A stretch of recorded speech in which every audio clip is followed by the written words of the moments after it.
Thanks, Z. Thanks, Frank. How's everything been going? Good, Joe. Good. Uh, Everything's pr- going well, except today. We had a big drop from 70 to 10, man. So, I can only imagine. I'd but be lying if I said I'm not crying inside too. it is what it is. We're in Chicago, so we're ready for that stuff. Exactly. I'm curious if we have an update on Andrew Gutman and what that'll do to your left back plans for the weekend. Yeah, no, I mean, I think with Andrew, he did an MRI late last night, and I'm just waiting to speak with our medical team just to see prognosis and obviously, I think, I'm not going to say 100%, but I think for this weekend, I think it'd be extremely tough for him to be available. And I just hope it's when I speak with the medical staff, which just finished training a little while ago. It's hopefully the news is it's not that bad where it's he doesn't miss a lot of time. Thank you, Frank.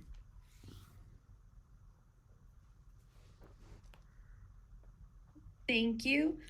Next, we will go to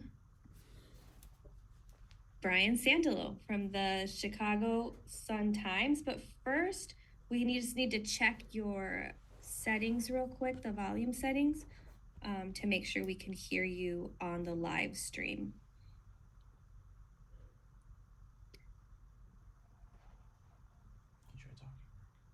Hello?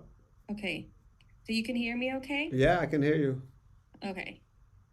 Um, okay, we will go to Brian Sandalo from the Chicago Sun-Times.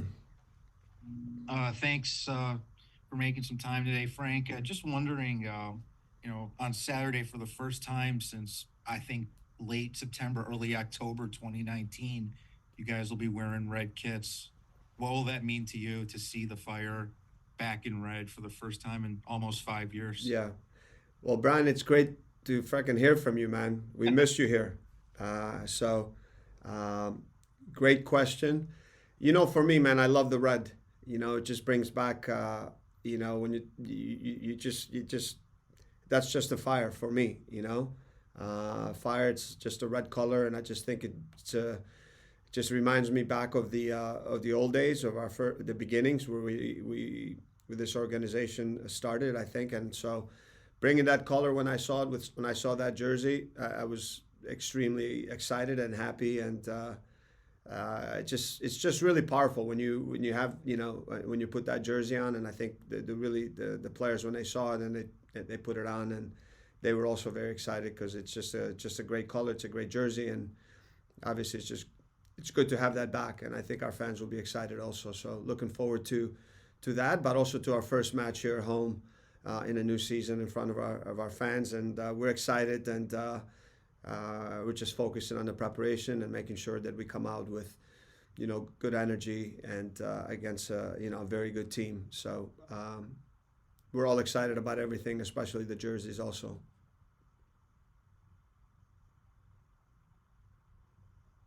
Thank you. Next, we'll go to Alex Calabrese, Men in Red 97. Hey, Coach, nice to speak with you today.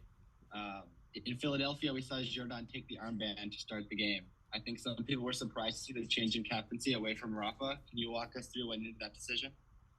Yeah, no, I think that that decision of being the captain is, I said, something that every coach has to make. This doesn't mean that because you have someone as a captain one year, he's the captain every year.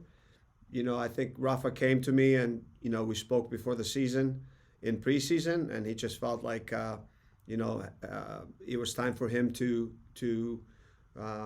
pass that armband on to someone else. He came and spoke to me, and I respected that decision. But it's still, I think it's the coach and the staff makes that decision. That's the way I've always looked at it, and for me, I think we have a lot of leaders in this group.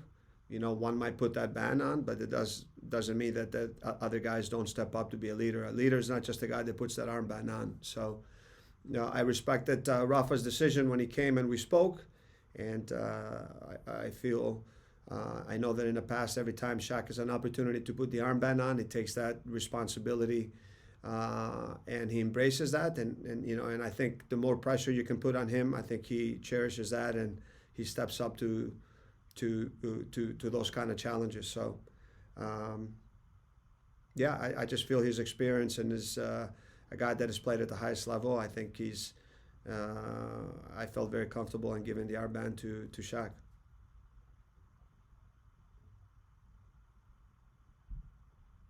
Thank you.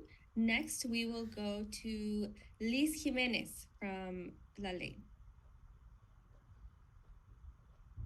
Hello, can you hear me? Yes, Luis, how are you?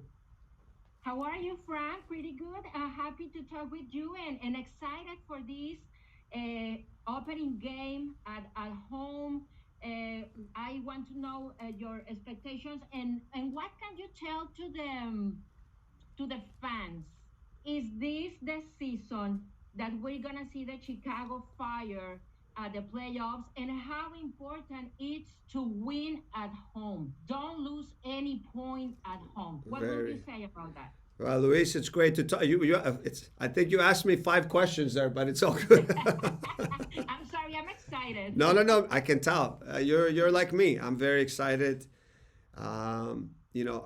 Obviously, look, you have only one opportunity at an opening match, an opening game in the season, and I think it's important for us to, coming off that really, a big point on the road against Philly, and to follow that up with a good performance. We've talked about being consistent, and I think there's no better place not to follow that game up with this opening match at home. I think it also gives us an opportunity now for our fans just to see the new players, to see some of the changes. We've talked about a team that wants to bring more energy, be more dynamic on the field, and being here, especially at home, in front of our home fans. Like I said, there's only one opening match in the season, and I think it's an opportunity for us to really, with our performance, with the way we approach the match, the commitment, the energy, the hard work, everything there that the Fire fans expect for us to come out and showcase that. And there's no better place to do it than at home and with our new red jerseys, which reminds us all of the glory days of the past. So why not start looking forward to the new season with a great start in the opening match against a very good team. So, I think that we're all looking forward to that. Thank you, Coach. See you this Saturday. Sounds good. Thank you. Thank you. Next, we will go with Alex Campbell from CHGO. Hey, Frank, thanks for taking the time. Greatly appreciate it. Was curious what your feedback was to Brian Gutierrez this past weekend. Obviously, you talked about in the offseason, it's a lot's been said about wanting to see him be more confident, be more composed in the final third. We see him get that great goal as well as an assist. What did you say to Guti after that game and after the performance he had on Saturday? No, I think it's just, I think with Guti, it's just, working with him on a daily basis, year to year. I think you can see his maturity level has grown. He was a player in the past where, he had special moments in the game and very often then, would disappear, and his ability to be more consistent over 90 minutes wasn't there. But he's grown into that more and more within every year. And the big focus with us and with him coming also into the preseason is, for him being a guy that really now in the final third, has more of a bigger production, and his ability to take at times finish off plays by himself, take more risk, but also making those hard runs in the box where he puts himself in good spots and follows up the play and he's very close to the goal. When he does that, he's dangerous. He's got quality. He can take players on. He's very good in tight spaces.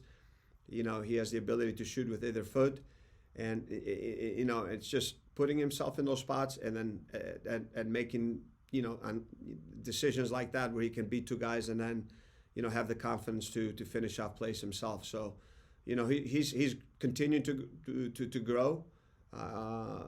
We're giving him confidence. The other thing also with Guti, I think without the ball also his ability to help the team in areas where he's got to defend and track back, and that's also a big area where he's improved a lot. So, he's continued to grow and mature as a player, and he's been more consistent now. I mean, we played only one match, but you can just see his growth also in the preseason and in the games. He's getting a lot of confidence, and it's great now for him to go on the road against a very good team, help the team contribute with a goal, assist, and stuff like that. So it's only going to boost his confidence, but he understands how he's got to continue to work hard and prepare it the right way. Thanks, Frank. Thank you. Brian, I see your hand is still up. Do you have another question? Yes, I do. Frank, you've talked so passionately about the Open Cup and what it means to the club and to you personally. What's your reaction to what MLS is, how MLS is trying to change its participation in the tournament and the strong possibility that the Fire First team won't be involved in the tournament this season? Yeah. No, I mean, obviously, look, we're still, I mean, for me, the Open Cup is a historic tournament worldwide, and it's a great tournament. I know that the MLS, I understand also their point with other tournaments that, that we play in and stuff like that. But, I think for us, I mean, it's we look at it, and I look at it from a personal standpoint. It's that the U.S. Open Cup is a historic tournament. We're a team that we've won it 4 times. We're still the only expansion team to have won it, to have won the double in '98. So I love the tournament. It is what it is right now. It's the league making a decision. We're moving forward, and hopefully, that can change in the future. Where I think for me, we got an opportunity in the first team to try to maybe be the first team to win 5. Thank you. We'll go last question to Joe Chats. Thanks, C, and thanks again, Frank. Frank, Marin had a very nice game on Saturday, and seeing him come in with that new contract, bought in with Chicago long-term, to see him come in with that sense of purpose once again, what did you think of his performance, especially on the right side? Yeah, I thought it was very good, Joe. I think also with any new player that comes into a league, it takes time for them to adjust, man. It's not easy, and you can just see now, being here for 1 year, he knows the league now, and he's coming stronger and for me and better. And you can tell he's worked a lot in the off season, and definitely more confident player, and. I think he can even play much better. I think that was a good game against, Wagner, really a good player on the left side against Philly. He gave him a lot of problems.